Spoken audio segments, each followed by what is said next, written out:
రీసెంట్గానే young tiger NTR గారి latest movie అయిన డ్రాగన్ మూవీకి సంబంధించిన గ్లిమ్స్ అయితే రిలీజ్ చేశారు. అది కూడా ఎన్టీఆర్ గారి బర్త్డే సందర్భంగా. సో ఈ గ్లిమ్స్ ఎలా ఉన్నాయి ఏంటని ఈ రివ్యూలో మనం మాట్లాడుకుందాం. ఫస్ట్ ఆఫ్ ఆల్ గ్లిమ్స్ పరంగా చూసుకోవాల్సి వస్తే, సో ఈ గ్లిమ్స్లోనే మన ప్రశాంత్ నీల్ గారు స్టోరీ మొత్తం చెప్పేశారు, కొందరు క్యారెక్టర్లని పరిచయం చేసేశారు, అండ్ అలాగే ఎన్టీఆర్ గారి లుక్ కూడా రివీల్ చేసేశారు. ఎన్టీఆర్ గారు ఈ గ్లిమ్స్లో ఒక పవర్ఫుల్ డైలాగ్ అయితే చెప్పారన్నమాట. ఆ డైలాగ్ అనేది నాకు చాలా బాగా నచ్చింది. మెయిన్గా ఏంటంటే ఎన్టీఆర్ గారి లుక్ ఎలా ఉంది అంటే, ఎన్టీఆర్ గారి లుక్ బాగుంది, బట్ ఈ గ్లిమ్స్లో చూస్తే నాకు అంత కిక్ అయితే వెళ్ళలేదన్నమాట.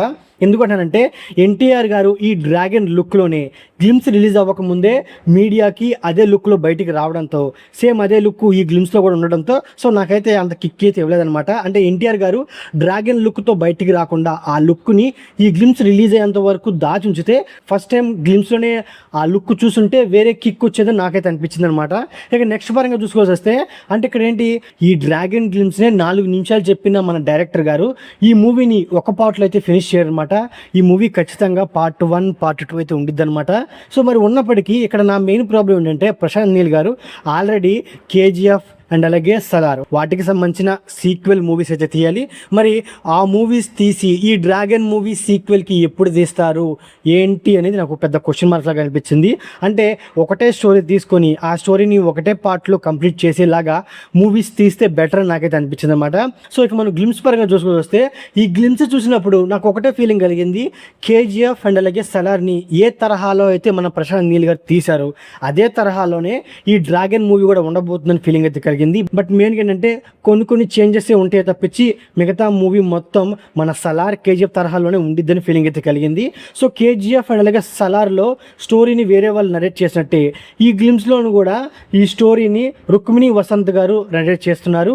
అది కూడా రుక్మిణి వసంత్ గారి చేతిలో ఒక బాబు అయితే ఉంటాడు. సో అసలు ఆ బాబు ఎవరు, అండ్ అలాగే రుక్మిణి వసంత్ గారు ఎవరికి నరేట్ చేస్తున్నారు, ఎందుకు నరేట్ చేస్తున్నారు అనేది మనం మూవీలోనే చూడాలన్నమాట. బట్ రుక్మిణి వసంత్ గారు నరేట్ చేసిన విధానం అండ్ అలాగే క్యారెక్టర్లో ప్రజెంట్ చేసిన విధానం చాలా బాగా నచ్చిందని చెప్పుకోవచ్చు అన్నమాట. ఈ గ్లిమ్స్కి సంబంధించిన బ్యాక్గ్రౌండ్ స్కోర్ అనేది నాకైతే అంతగా నచ్చలేదు. రవి బసూర్ గారు సో ఆయన బెస్ట్ బ్యాక్గ్రౌండ్ స్కోర్ ఇవ్వడానికి ట్రై చేయాలని నా ఒపీనియన్, నా రిక్వెస్ట్ అని చెప్పుకోవచ్చు అన్నమాట. ఎందుకంటే సలార్లో మన ప్రశాంత్ నీల్ గారు ప్రభాస్ గారికి ఒక మంచి ఎలివేషన్ సీన్స్ రాశారు. బట్ ఆ ఎలివేషన్ సీన్స్ తగ్గట్టుగా రవి బసూర్ గారి బ్యాక్గ్రౌండ్ స్కోర్ లేదు. సలార్కి మెయిన్ మైనస్ వచ్చేసి రవి బసూర్ గారి బ్యాక్గ్రౌండ్ స్కోర్ అనమాట.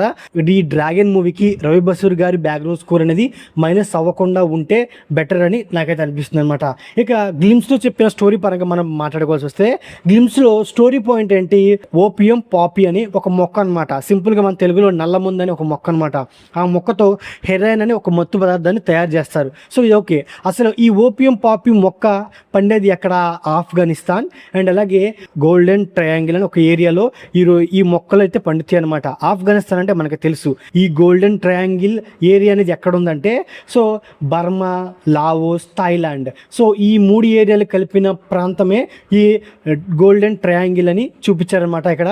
సో ఓకే, ఇక్కడ మొక్క అయితే మన ఇండియాలో పండదు, ఏ ఆఫ్ఘనిస్తాన్లోనూ ఏ గోల్డెన్ ట్రయాంగిల్లో పండుతుంది. మరి ఈ మొక్కకిను అండ్ అలాగే మన ఇండియాకి ఉన్న సంబంధం ఏంటి అంటే, ఈ పండిన మొక్కని మన ఇండియాలోని బొంబాయిలో ఉన్న ఒక కంపెనీ అయిన ఆఫ్ఘనిస్తాన్ ట్రేడింగ్ కంపెనీ, కలకత్తాలో ఉన్న గోల్డెన్ ట్రేడింగ్ కంపెనీలు సో ఆ మొక్కని తీసుకొని ఈ హెరాయిన్ అనే మత్తు పదార్థాన్ని తయారు చేస్తారనమాట.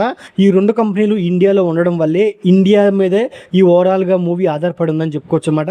బట్ మెయిన్గా ఏంటంటే, సో ఈ మొక్క అనేది మన బ్రిటిష్ కాలంలోనే ఉందన్నమాట. అంటే 1947 స్వతంత్రం రాకముందు బ్రిటిషులు మన ఇండియాని పాలిస్తున్నప్పుడు ఈ ఓపియం పాపీ అనే మొక్కని హెరాయిన్గా తయారు చేసి దాని మీద వచ్చే బిజినెస్ని మన బ్రిటిష్ వాళ్ళు తీసుకున్నారు. సో 1947 తర్వాత వాళ్ళు ఇండియాని వదిలి వెళ్ళిపోయిన తర్వాత, సో ఈ బిజినెస్ని ఎవరు తీసుకోవాలి అని అన్నప్పుడు పుట్టిన కంపెనీసే ఈ Afghan trading company, golden trading company అనమాట. బట్ ఈ గ్లిమ్స్లో వచ్చేపాటికి ఆఫ్ఘన్ ట్రేడింగ్ కంపెనీ గురించి చూపించారనమాట. అంటే ఈ గ్లిమ్స్లో సగం క్యారెక్టర్లను చూపించారు, ఇంకా సగం క్యారెక్టర్లు ఉన్నారనమాట. మరి ఈ గోల్డెన్ ట్రేడింగ్ కంపెనీకి సంబంధించిన క్యారెక్టర్స్ ఎవరెవరు ఉన్నారనేది తెలియదు అనమాట. ఇప్పటి వరకు ఆఫ్ఘన్ ట్రేడింగ్ కంపెనీని చూపించారు. అదే ఆఫ్ఘన్ ట్రేడింగ్ కంపెనీలోనే మన హీరో అయిన లోగర్ ఆ కంపెనీలో వర్క్ చేస్తున్నారన్నమాట. సో ఈ ఆఫ్ఘన్ ట్రేడింగ్ కంపెనీలో స్టార్టింగ్ నుంచి ఎండింగ్ వరకు, అంటే సో ఆ కంపెనీ బాసు, ఆ కంపెనీ అకౌంటెంట్, డిస్ట్రిబ్యూటరు అండ్ అలాగే హెల్ప్ అడ్వైజరు వాళ్ళందరినీ పరిచయం చేసుకుంటూ వచ్చారనమాట. సో బట్ ఇక్కడ మెయిన్గా ఏంటంటే మనకి ఈ గ్లిమ్స్లో అంటే ఫైట్స్ అయితే జరుగుతున్నాయి అనమాట. ఆ ఫైట్స్ ఎందుకు? ఆఫ్ఘన్ ట్రేడింగ్ కంపెనీలో వాళ్ళకే ఫైట్సా, లేకపోతే Afghan trading company, golden trading company వాళ్ళల్లో ఒకరి మీద ఒకరు గొడవ పడుతూ ఉంటున్నారనేది తెలియాలన్నమాట. బట్ ఏది ఏమైనప్పటికీ మన ప్రశాంత్ నీల్ గారు సలార్ అండ్ అలాగే కేజీఎఫ్ మూవీకి సంబంధించిన ఫీడ్బ్యాక్ తీసుకొని, ఎందుకంటే కేజీఎఫ్లోను సలార్లోను ఒక వరల్డ్ అయితే బిల్డ్ చేశారు. బిల్డ్ చేసిన తర్వాత ఆ ఓల్డ్ బిల్డింగు, ఆ క్యారెక్టరైజేషన్, ఆ క్యారెక్టర్స్ మనల్ని చాలా బాగా కన్ఫ్యూజ్ చేశాయి. బట్ మూవీ ఎందుకు నచ్చింది అంటే హీరోకి ఇచ్చిన ఎలివేషన్స్ వల్లే ఆ మూవీ అనేది చాలా వరకు నచ్చింది అనమాట. సో ఈ డ్రాగన్ మూవీకి వచ్చేపాటికి ఆ స్టోరీ, ఆ ఓల్డ్ బిల్డింగు, ఆ క్యారెక్టర్లు కన్ఫ్యూజ్ కాకుండా ఈ గ్లిమ్స్ రిలీజ్ చేశారు. గ్లిమ్స్ రిలీజ్ చేసినప్పటికీ, గ్లిమ్స్ని 2 to 3 times చూసినప్పటికీ ఇంకా నాకైతే కన్ఫ్యూజింగ్లోనే ఉన్నానమాట. బట్ ప్రశాంత్ నీల్ మూవీస్ అంటేనే ఒక బలమైన ఎమోషను, ఒక బలమైన హీరో ఎలివేషన్స్ ఉంటాయి కాబట్టి వాటి కోసం మనం మూవీకి వెళ్ళొచ్చు అని చెప్పుకోవచ్చు అనమాట. అండ్ అలాగే ఈ గ్లిమ్స్లో మెయిన్గా ఏంటంటే విలన్స్ని ఇంట్రడక్షన్ చేస్తున్నాను, అంటే ఆఫ్ఘన్ ట్రేడింగ్ కంపెనీలో ఉన్న విలన్స్ని ఇంట్రడక్షన్ చేస్తున్నానని చెప్పారనమాట. ఆ విధంగానే మన ఎన్టీఆర్ గారిని ఒక విలన్గా పరిచయం చేయబోతున్నారు. అంటే ఎన్టీఆర్ గారు జైల్ ఆఫ్ కుశాలో ఒక విలన్గా తన పర్ఫార్మెన్స్ అనేది పీక్స్లో ఉందన్నమాట. సేమ్ అదే విలనిజాన్ని మరి ఈ డ్రాగన్లో ఆయన ఏ తరహాలో ప్రజెంట్ చేస్తారనేది చూడాలన్నమాట. అండ్ అలాగే ఈ విలన్లు ఎక్కువైపోవడంతో ఈ విలన్ని ఆపడానికి ఒక హీరో అయితే రావాలి. ఆ హీరో ఎవరో కాదు, అనిల్ కపూర్ అనమాట. ఇక్కడ ఏంటి, సో వీళ్ళు ఓపియం పాపీ అనే మొక్క కోసం ఫైట్ చేస్తూ ఉంటారు. మళ్ళీ వాళ్ళని పట్టుకోవడానికి మరోవైపు మన ఈ అనిల్ కపూర్ గారు హంటింగ్ చేస్తూ ఉంటారన్నమాట. సో ఇలాగే ఈ వార్ అండ్ అలాగే హంటింగ్ ప్రాసెస్ అనేది ఎలా ఉండబోతుంది అనేది ఒక క్యూరియాసిటీతో నేనైతే ఎగర్గా వెయిట్ చేస్తానమాట. సో అండ్ అలాగే నా పరంగా నేను ఈ గ్లిమ్స్లో అబ్జర్వ్ చేసింది ఇవి. సో మీరు గ్లిమ్స్లో అబ్జర్వ్ చేసినవి ఇంకేమన్నా ఉంటే కమెంట్ బాక్స్లో కమెంట్ చేయండి. అసలు మీకు గ్లిమ్స్ ఎలా అనిపించాయి అండ్ అలాగే నా రివ్యూ ఎలా అనిపించిందని కూడా కమెంట్ బాక్స్లో కమెంట్ చేయండి. ఓవరాల్గా వీడియో నచ్చితే లైక్, అలాగే మన ఛానల్ని సబ్స్క్రైబ్ చేసుకోండి. Okay, thank you all.